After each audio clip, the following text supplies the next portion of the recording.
Մարզերում, գյուղերում մեր հանդիպումները մի շատ պարզ բան են ցույց տալիս։ Մարդիկ ոչ թե չեն ուզում աշխատել, այլ հաճախ չեն կարողանում, որտեղ չունեն անհրաժեշտ գիտելիքներ եւ հմտություն։ Երբ մարդը չունի մասնագիտություն, բիզնես մտածողություն, կարողություն կամ ֆինանսներ կառավարելու տարրական գիտելիք, գործազրկությունը դառնում է գրեթե անխուսափելի, իսկ վարկը վտանգավոր թակարդ։ Եվ մի կարևոր բան, գյուղացուց պահանջել լինել գյուղատնտես արդար չէ։ Միայն այն փաստը, որ մարդը գյուղում է ծնվել ու ապրում, նրան ավտոմատ չի դարձնում լավ ֆերմեր կամ լավ գործարար։ Գյուղատնտեսությունը գիտություն է, շուկա է, հաշվարկ է, ռիսկերի կառավարում է։ Եթե այդ գիտելիքը չկա, միայն աշխատասիրությամբ հնարավոր չէ գյուղատնտես դառնալ։ Աշխարհում ամենաարդյունավետ մոտեցումը սա է եղել։ Պետությունը նախ սովորեցնում է, հետո պահանջում։ Ստեղծում է տեղում ուսուցման կենտրոններ, տալիս է գործնական կրթություն, թե ինչպես հաշվարկել ծախսը, ինչպես գտնել շուկա, ինչպես կազմել պարզ բիզնես պլան, ինչպես չկործանվել վարկերից, ինչպես ապահովել որակ եւ վաճառք։ Եվ ամենակարևորը, պետությունը պետք է նորաստեղծ բիզնեսներին ուղղորդի դեպի մարզեր եւ գյուղեր,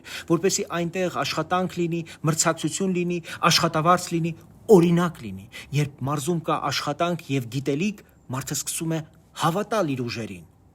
Երբ կա վստահություն, մարդը սովորում է, փորձարկում է, հաշվարկում է ռիսկ եւ իր ընտանիքի բարեկեցությունը կախված չի լինում պատահականությունից։ Սա է պետության մեծ անելիքը՝ գյուղին տալ ոչ միայն օգնություն, այլ կարողություն, որ մարդը ոչ թե սպասի, այլ ստեղծի, որ գյուղը չլինի փակուղի, այլ դառնա հնարավորություն։